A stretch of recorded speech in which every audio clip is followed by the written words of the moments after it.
Wawe nongiye muri wa TV amazina Senyomo Gideon Nshonga n'akaruru ka nyinshi akarabe na mushanju tuya muri Rwambara muri Boma ebikwatebi ebyako muri Rwambara omushaza kasheshe byayakirwa abebemezi Electoral Commission muri Rwambara obebembiremo Violet Atur abandi bantu abayikumwanyugo harahabo abesimbere abanyamakuru abyo kwerinda kandi abo mu rugwabo gwaguriye kuba bakarebi box orundi ballot papers black boxes ziri ballot papers ezaba city division mayors n'aba councillors babo akawulo kanyeke birabiri na msanje tuna bakandidates mwenda twatwina 10 kyonkomu ya rugamu wa north murinda Ivan akarugamu so tusigaze bakandidates mwenda so north ina bakandidates bana na south ina bakandidates batano.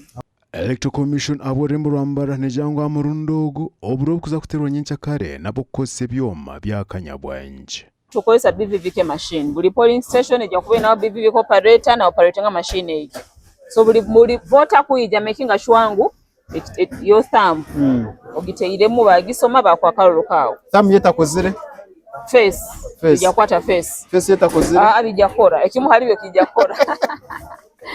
Yes. Okay, ogo tusibura murebi. Otusibura murebi tukubaterera bayiraba mugende voter turnout bayireri hansi ngulo bohoyire. So tukubaterera mukana kawulu kanyenkya. Tugende tukoma bebembezi baitu. Olu rwanyincakal Electoral Commission jirangu nabo kutandika shahemwe zakasheshe shahi 10 zo mwabazyo nabakubantu baheza. Yo n'ikintu cyurungi aho abantu bakambateka ng'uburu bwa president tuza kubutera tukuteka mu binkumu ahacome eco cha biometric machine eco nikireta habaho transparent abantu bagera bamarwa bamanyangu yatera karuruke icyomba cyakabara na hari abamba taringa bareba ngo baterwa ubururigana nubwo buryo mu box kandi gramaziko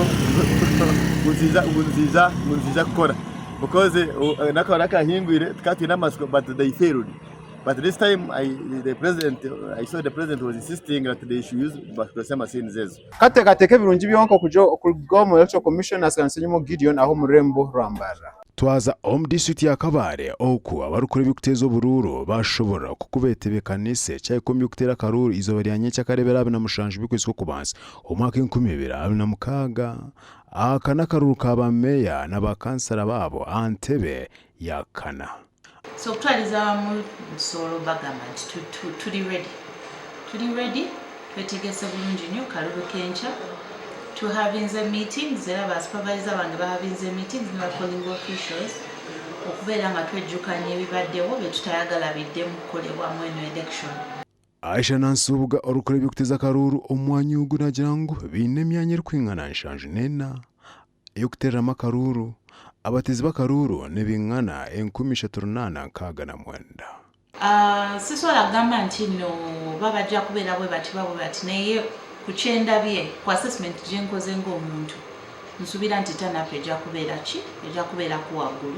Aisha nahindera arusha buri omwe okuba obusinje omukaruraka njagala bajjukiza abalonzi ne ba candidate ekisooka kya byonna bagende balonde bano bantu baabwe betaaga ba meya betaaga okulonda omukulembeze meya anabayambako okubaleetera facilities closer to them. Awa TV West ndi Senyomo Gideon na Nelson ahimbisibwe.